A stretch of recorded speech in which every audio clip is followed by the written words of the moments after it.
Hey, what's up, everybody? Welcome to another edition of Comeback Sports. As always, we bring you 10 sports topics from the past week. A lot of hot topics that we want to about today. It's a loaded show for this week, folks. As always, my name is Pat, the shot caller Flaherty, and I'm joined by my partner, Brandon, the Coach Perry.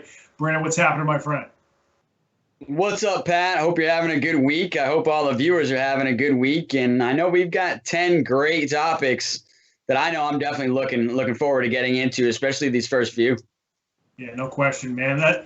We keep thinking that the sports world's going to kind of slow down, but it just keeps heating up. And that's what we're seeing this week. A lot of transactions going on this week, along with a couple other different topics that we're excited to talk about. But folks, if you like this show, Comeback Sports, make sure you go on YouTube, hit subscribe to Comeback Sports, and check out all of our different videos that we got up there from the previous weeks. Also, make sure you follow us on Twitter. You got both our Twitter handles at the bottom of the screen there as well. We always tweet out the links to our live shows every Wednesday night, so make sure you check that out as well. But our first topic is going to be that Blake Griffin was released by the Detroit Pistons, and he got picked up by the Brooklyn Nets. So, Brandon, do you think this is a significant, addition for the Brooklyn Nets now that Blake Griffin is playing with Kevin Durant, James Harden, and Kyrie Irving?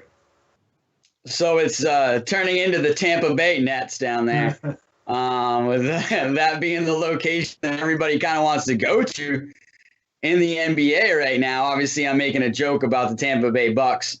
But yeah, I mean, I thought he might want to go to possibly the Lakers or a different team. So when I saw that he wanted to go to the Brooklyn Nets to join these guys, I got kind of excited, to be honest. I thought obviously it brings more strength to this team, gives this team more depth, makes their front court a lot more exciting, especially if this guy can stay on the court. He's always been an exciting player going back to his days at Oklahoma. And even his days throughout the NBA, it's if he can stay healthy, he's a legit NBA player, and a player that I've always enjoyed watching. So I just think it helps this Nets team definitely secure their hopes of a title even more. And I'm not saying it's a guarantee, but they're going to be looking good going into the playoffs. So they've already been looking good without Blake Griffin.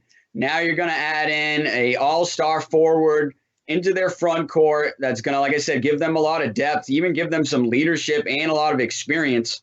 So I think this is just a move that helps the Brooklyn Nets and just makes them more of a powerhouse team right now. And as a fan, I think a lot of us are excited to, see them even get stronger. I'm happy that Blake Griffin got to a team where he can have a really good chance at winning a title. The Clippers got close for a while with him and Chris Paul and DeAndre Jordan. Doc Rivers was the head coach and back then, and they got close to getting to the Western Conference Finals, but they could never kind of get over that hump. I don't know what kind of player he is anymore. We haven't seen him that much this year. He's not the athletic marvel that he once was. He's not that dynamic all-star caliber player anymore, and I don't know if this is necessarily what the Nets need. Now, I still think Blake Griffin's a valuable player. I think he's going to have spots in games where he can, go on a couple, have a couple of scoring runs or, get up and down the floor. He's a much better shooter than he used to be when he was younger.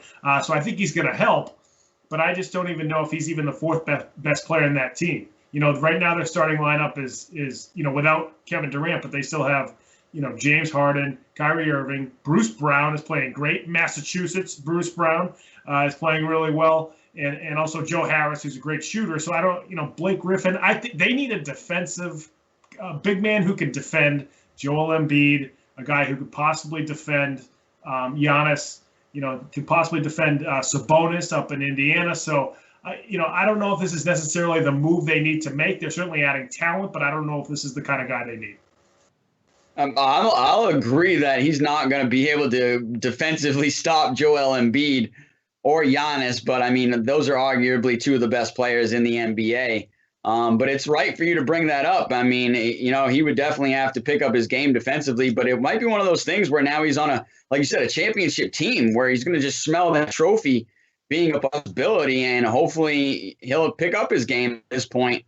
on the defensive side to be able to add into this Brooklyn Nets team. But I mean, arguably, like you said, I don't think this team even needed him. So I think it was really one of those things where he decided he wanted to go there, and they were like, hey, it helps us out. But at this point, why not? Why not? But they don't really need him. But we'll see how he gels with this team going forward.